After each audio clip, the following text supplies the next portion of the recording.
And so we have just a little bit of a glimpse when you think, too, about the temple. What was the temple except a place of holiness, of purity? All the washings, all of the cleansings, all of the sacrifices had one objective, and that was to help man be clean enough so that we could be in God's presence, so that God's presence could be in the midst of us. Apart from that, it was impossible for us to have relationship with Him. Impossible. And if it's impossible for the presence of God to dwell with men, how much more impossible is it for the presence of the Spirit to dwell in man if we're impure? And how in the world do we get pure apart from the work of Christ?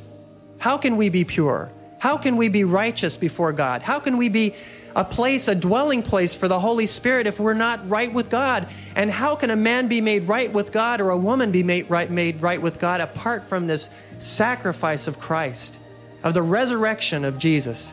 It's impossible. Christ had to go to the cross. He had to go in the grave. He had to go into heaven and sit at the right hand of the Father and pronounce victory over the demons of hell and over Satan himself before the Spirit could be sent into the heart of a man or a woman. Because He will only dwell in a pure and holy and undefiled vessel. Maybe some of you are thinking, well, then maybe He's not dwelling in me because I'm not quite so pure and undefiled. And that gets back to one of the most fundamental truths of the gospel, and that's the grace of God. Has nothing to do with you, has nothing to do with your good works, has nothing to do with how on target you were all week with your 10 checklist of all the things you're supposed to do as a Christian. It has everything to do with God's grace. Your inner man and your inner woman is made pure and holy by the work of Christ. And that alone is enough. That's it. That's enough. And based on that, Christ says, now you are ready. You are fit vessels for the Holy Spirit. God in man. That's powerful. I'm right now, I've got goose chicken skin, whatever it is. Goosebumps, chicken skin. To think that God would indwell a man or a woman. But He needed a pure and holy place, and that couldn't happen until there was an appropriate, once and for all sacrifice for sin. And at that point, men and women who called in His name and received forgiveness were made sons and daughters of God.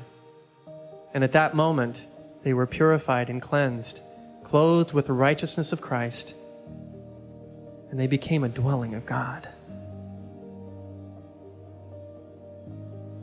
That's why Christ had to leave. And that's why we gained a long-term benefit, experiencing a short-term loss of Christ. And yet, where would we be without the Holy Spirit? Where would we be if we hung on to Christ? Isn't it hard to imagine that you could have anything better than the person of Christ in your presence? And yet Christ is saying far better that you had me in you through the work of the Spirit than me with you. You know, a lot of times I've heard Christians say, and I've said it myself, if I could only been back then. If I could only have hung out with Him, rubbed shoulders with Him right then. And I'm telling you, friends, we have something superior to Christ in the flesh. We have Christ in us through His Spirit. What an absolute blessing. And so it is an absolute necessity that He left and that He came, sending His Son, or sending the Holy Spirit. In fact, Jesus says in 14 that we studied several weeks ago that He had to ask the Father and wanted to ask the Father. And He said, then the Father will give you another comforter to be with you forever, the Spirit of truth. The world cannot accept Him because it neither sees Him nor knows Him, but you know Him, for He lives with you and will be in you. I will not leave you orphans, I will come to you.